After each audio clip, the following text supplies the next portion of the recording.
Hi guys, I'm in front porch again. This time's at night, so it becomes less likely that I'm squatting anywhere. Otherwise, why am I here at night with the light on? But whatever. My house and my front porch. I'm gonna do nonsense within nonsense. This is actually nonsense among nonsense. This is the most nonsense I can think of. But something told me to do this. I want to reminisce about the '80s and maybe early '90s movies that I liked and saw. I'm not one-dimensional, you know. It's not just sex, God, and rock and roll, and not just music is my muse. I like movies too, and I almost became an actor. My title, The Shirtless Guy, came from a movie I was supposed to star in called The Legend of Shirtless Guy, which never got made, but I was considering doing it, and I would have been an actor. But anyway, I'm just going to randomly think of stuff that movies of the late '80s or mid '80s and or maybe early '90s, and just talk about it. You know, this proves I was there. Let me think. Best speech I've ever heard on any movie was the ending speech to Footloose when Kevin Bacon makes the speech at court about why they should be allowed to have the dance. He just pulls out all the stops. I mean, he says,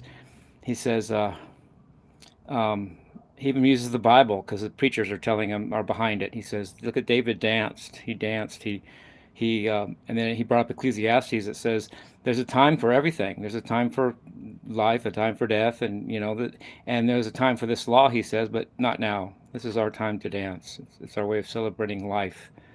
Let us have this dance. It was you can't beat that. That was so cool the way he did that, and he danced good at that movie too. He was a great dancer, and he even fought good. He said, "You guys are goddamn here when it's 5-1, aren't you?" He jumps in and helps Christopher Penn with the fight, and they pretend they're dancing because fighting and dancing are very similar. I think because they're both movements of the body coordinated in time, and with what's the difference? Another movie. I'm trying to think here. I like Terminator, but not for the obvious reasons. It wasn't just because you know Arnold Schwarzenegger was such a bad dude as the Terminator. I like the love story aspect of it, believe it or not. Um, I liked I liked when I just got a negative comment on my screen there, but I don't care. I'm gonna keep going. Thanks, caretaker Grady 95, whatever. I know I didn't mean to read that, but here I go. Um, Kyle Reese, played by Michael Biehn, to protect Sarah Connor, played by Linda Hamilton, and the way when she asked him if he's ever had a girl, and of course he hasn't, and then he ends up looking at her and saying, um, I came across time for you, Sarah. I love you. I always have." And that was such passion in that. Um, Not so much that the fighting was cool and Arnold was a badass. It was like the love scene in that was really cool. The love aspect of that movie, and the same with Rambo 2, First Blood Part 2, Rambo 2. It wasn't just that Arnold. I mean, that Sylvester was this bad, great fighter. You know, it was that to me it was that he loved this Oriental girl, and he said to her, I'm expendable. And she said, "What does that mean?" And he goes, "Well, like if there's a party and you're not invited, it doesn't really matter." And then at the end, before he sees her again, before he leaves out to go fight and stuff, she says to him, "You're not expendable, Rambo." And he nods. And then when they kill her, I forget exactly how. I can't remember everything, but they kill her somehow. And the way he looks up and has how he's going to get even with those guys that killed her. I mean, that it was the passion and the love aspect that ignited the passion in the fighting that really did it for me. I almost cry in that movie. It's not like I'm just counting the bodies that fall. I love the emotions behind it. And then there's let me think. There's uh, let me think which way I want to go with this. Top Gun. Val Kilmer was a good actor, and he's the one that could spin the pin with his fingers, and when doing volleyball, he could spin the ball on his fingers. Stuff I would do. And Anthony Edwards plays Goose and says of him, he says, "Yeah, he's called Iceman. Ice cold, fly, no mistakes. Wears you down to make mistake, and then he's got you. Just the dynamic of the male bravado going on there. Um, it was a cool story, not just the flying. Um, and then when uh, what's his name? Um, what's the guy's name? No, um, Tom Skerritt. I just pulled that out of my photographic memory. Tom Skerritt. He says to Maverick. He goes. Uh, he goes. Your dad was a lot like you were. Oh, oh. No. He says you were a lot like he was, your dad, and he goes only better, and worse. And and then he ends up saying, if you need someone to fly with you, I'll fly with you. Like just really, you know, really cool. And then I'm getting all these negative messages, but I'm doing this anyway, guys. But I mean, I happen to see them by mistake sometimes. They're kind of funny, but whatever. Um, yeah, okay, fair enough, or not. Um, I like I think I like Real Genius. That also had Val Kilmer. There's some funny things I like in movies too. When one of the girls says, "You're one of the top 10 minds in the country," he goes, "Well, someday I want to be two." No, yeah. She goes to him, "You're one of the top 10 minds in the country," and then he goes, "Well, someday I want to be two of them." It's kind of funny. Um, and then the way they talked about Laszlo, the guy that had gone crazy, and that was kind of cool. Smarter than you and me both, he says to him.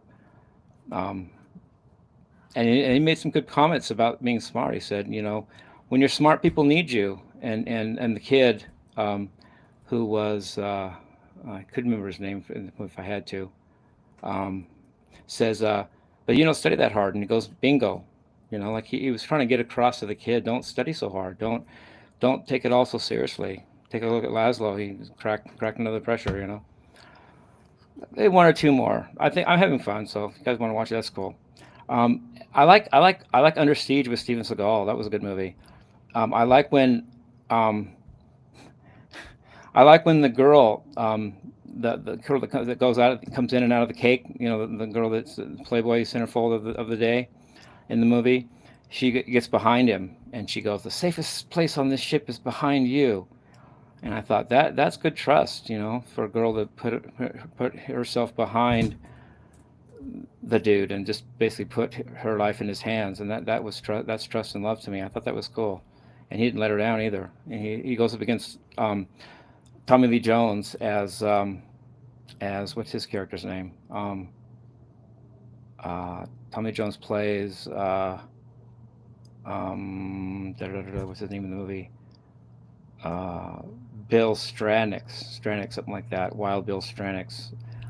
And Steven Seagal's part is Casey Ryback, and they face off, but they have a good discussion first before they start fighting about just life and philosophy. And Steven Seagal says, you and I are the same. We both serve the same puppet master. He's he's angry and uh, and crazy and ungrateful, and he's a lunatic. And then Tommy Lee Jones says, "Oh no, we're not the same. You have faith. I don't."